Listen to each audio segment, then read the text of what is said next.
Hello കൂട്ടുകാരെ, welcome back to our channel.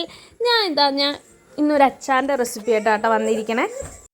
ആദ്യം നമ്മൾ ചട്ടി എടുത്ത് അടുപ്പത്ത് വെച്ചു. അതിലേക്ക് കുറച്ച് ഉലുവയും കടുകുമണി ഇട്ടിട്ട് നന്നായിട്ടൊന്ന് വറുത്തെടുക്കണ്ട കേട്ടോ. ഞാൻ ഇവിടെ ഉണക്ക ഇരുമ്പാമ്പുളിയാണ് എടുത്ത് വെച്ചിരിക്കുന്നത്. അത് കഴുകി വെച്ചതാണ്. ഇതിനാവശ്യമായിട്ട് ഞാൻ എടുത്തിരിക്കുന്നത് ഒരു 3 പച്ചമുളക് നന്നായിട്ട് അരിഞ്ഞെടുത്തിട്ടുണ്ട്. പിന്നെ അത്യാവശ്യത്തിന് കുറച്ച് വെളുത്തുള്ളി, കുറച്ച് ഇഞ്ചി. വെളുത്തുള്ളി കുറച്ച് കൂടുതൽ ഞാൻ എടുത്തിട്ടുണ്ട് കേട്ടോ. വെളുത്തുള്ളി കൂടുന്നതോറും അച്ചാറിൻ്റെ സ്വാദ് കൂടും. അപ്പോൾ ചട്ടിയിലേക്ക് കുറച്ച് വെളിച്ചെണ്ണ ഒഴിച്ചു. ഏത് ഓയിൽ ഒഴിക്കണം എന്നൊക്കെ നിങ്ങളുടെ ഇഷ്ടമാണ്. ഇന്ന ഓയിലിനൊന്നുമില്ല. ഞാൻ അവിടെ വെളിച്ചെണ്ണയാണ്, എനിക്ക് അതിൻ്റെ ഫ്ലേവറാണ് ഇഷ്ടം. അതുകൊണ്ട് വെളിച്ചെണ്ണ നന്നായി ചൂടായി വന്നപ്പോൾ ഞാൻ കുറച്ച് കടുക് ഇട്ട് കൊടുത്തു. കുറച്ചെന്ന് പറഞ്ഞാൽ കാണുന്ന സ്പൂണിൽ 2 സ്പൂൺ ഇട്ടു. അതിൽ നിന്ന് 3 വറ്റൽമുളക് പൊട്ടിച്ചിട്ടു. അതിന് ശേഷം നമ്മൾ നേരത്തെ അരിഞ്ഞ് വെച്ചിരിക്കണത് പച്ചമുളക്, വെളുത്തുള്ളി, ഇഞ്ചി ഇതൊക്കെ ഞാൻ അതിലേക്ക് ഇട്ടൊന്ന് മൂപ്പിച്ചെടുത്തു. പൊടികളായിട്ട് നമ്മളിവിടെ എടുക്കുന്നത് കാശ്മീരി പൗഡറും സാദാ മുളക് പൊടിയും പിന്നെ കുറച്ച് മഞ്ഞപ്പൊടിയാണ് കേട്ടോ. മല്ലിപ്പൊടിയല്ല, മഞ്ഞപ്പൊടിയാണ്.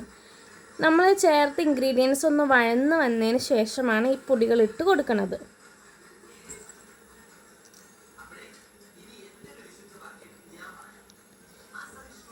എരിവ് എത്ര വേണമെന്നൊക്കെ അവനവൻ്റെ ഇഷ്ടത്തിനനുസരിച്ചാണ്. നമ്മളിവിടെ എടുത്തിരിക്കുന്ന പച്ചമുളകിന് നല്ല എരിവുള്ളത് കാരണം 2 സ്പൂണാണ് ഞാൻ മുളക് പൊടി എടുത്തിട്ടുള്ളൂ. പിന്നെ 3 സ്പൂണ് കാശ്മീരി എടുത്തിട്ടുണ്ട് കേട്ടോ. പൊടികളിട്ട് നന്നായിട്ടൊന്ന് മൂപ്പിച്ച ശേഷം നമ്മളിവിടെ നേരത്തെ റെഡിയാക്കി വെച്ചിരിക്കണ ഇരുമ്പാമ്പുളിനെ ഇട്ട് കൊടുക്കും. എന്നിട്ട് ഈ മസാലക്കൂട്ടിൽ നന്നായിട്ട് അതൊന്ന് യോജിപ്പിക്കുകയാണ് ചെയ്യണത്.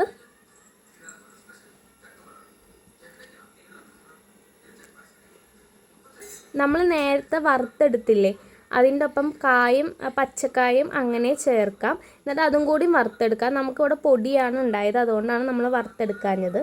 നമ്മൾ നേരത്തെ വറുത്തെടുത്തതൊന്ന് ഈ സമയത്ത് പൊടിച്ച് വെച്ചോളൂ കേട്ടോ. അത് നമ്മൾ ഇതിലേക്ക് ആഡ് ചെയ്യുന്നുണ്ട്.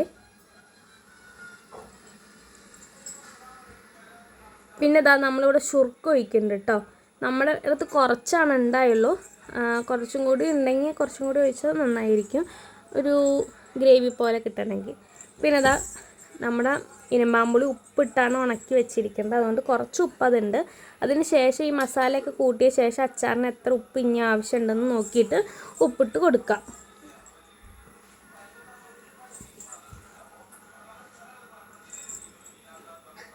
അച്ചാറിൻ്റെ പരിപാടി ഓൾമോസ്റ്റ് ഇവിടെ ഒന്ന് സെറ്റായി. ഇനി നമ്മൾ വറുത്ത് വെച്ചിരിക്കുന്ന പൊടി അതിലേക്ക് ഇട്ട് കൊടുത്തിട്ടുണ്ട് കേട്ടോ.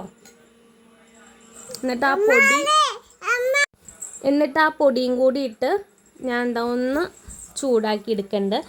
ഈ സമയത്ത് കായപ്പൊടി ചേർക്കാം. ഞാനിവിടെ കായപ്പൊടി ഏറ്റവും ലാസ്റ്റാണ് ചേർത്തത്. അത് ഈ വീഡിയോയിൽ കാണിക്കാൻ മറന്നു പോയതാണ് കേട്ടോ.